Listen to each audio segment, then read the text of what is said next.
તો ચાલો આજે આપણે એ જ દેશી જુગાડની અનોખી દુનિયામાં એક નજર કરીએ.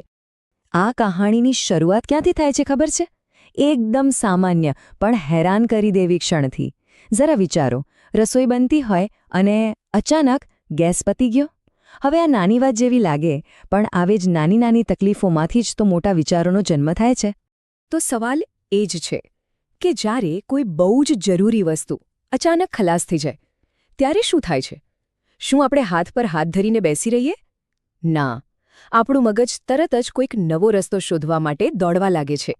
આ જ તો આપણી સર્જનાત્મકતાની અસલી પરીક્ષા છે. અને આ સવાલનો જવાબ એ છુપાયેલો છે માત્ર 2 શબ્દોમાં: દેશી જુગાડ. હવે જુઓ, આ ખાલી એક શબ્દ નથી, આ તો એક આખી ફિલોસોફી છે, એક વિચારસરણી છે, જે આપણને શીખવે છે કે ઓછામાં ઓછા સાધનોથી વધુમાં વધુ કામ કેવી રીતે લેવું. તો સવાલ થાય કે આ જુગાડ છે શું ખરેખર? જુઓ, સરળ ભાષામાં કહીએ તો એ એક એવો ઉપાય છે જે કોઈ ચોપડીમાં નથી લખેલો.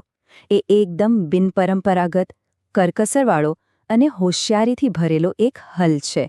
અને સૌથી મજાની વાત એ છે કે એ હંમેશા જરૂરિયાતના સમયે જ જન્મે છે. ચાલો આ શબ્દોને જરા ઊંડાણથી સમજીએ.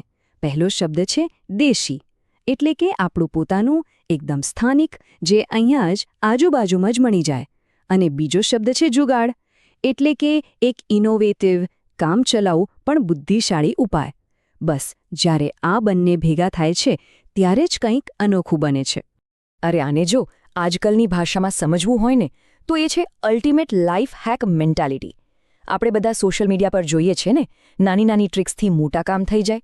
બસ જુગાડ એ જ માનસિકતાનું એક મોટું દેશી સ્વરૂપ છે. દરેક મુશ્કેલીમાં એક તક શોધવાની કળા. તો આ જુગાડની પ્રોસેસ છે શું? એ એકદમ સિમ્પલ છે. જુઓ, ખાલી 3 સ્ટેપ છે. પહેલું, પ્રોબ્લેમ શું છે એ બરાબર સમજી લો.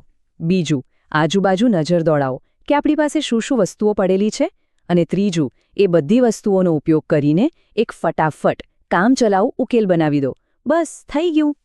અને આના ઉદાહરણો તો એટલા મજેદાર છે, જેમ કે પ્લાસ્ટિકની ખાલી બોટલમાંથી શાવર હેડ બનાવી દેવાનો, શોર્ટનું બટન તૂટી ગયું તો પેપર ક્લિપથી કામ ચલાવી લેવાનું. અને આ તો કંઈ નથી, માખણ બનાવવા માટે જૂની સાયકલનો ઉપયોગ કરવો કે પછી સ્કૂટરના એન્જિનને લોટ દળવાની ઘંટી બનાવી દેવી. આ જ તો છે અસલી ક્રિએટિવિટી. વાહ! આ બધું સાંભળીને તો લાગે કે જુગાડથી બેસ્ટ તો કંઈ જ છે જ નહીં, બરાબર? પણ જરા થોભો, શું આ રસ્તો હંમેશા સારો જ હોય છે?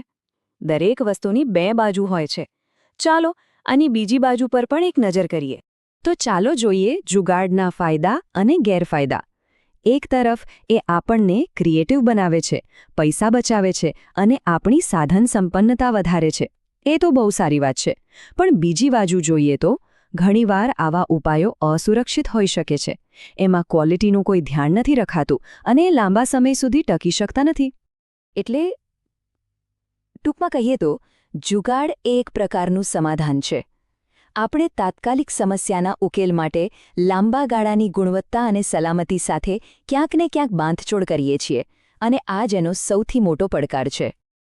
પણ આટલું જાણીને એવું ન વિચારતા કે જુગાડ ખરાબ છે. કારણ કે એ માત્ર એક કામચલાઉ ઉપાય નથી, એનાથી ઘણું વધારે છે.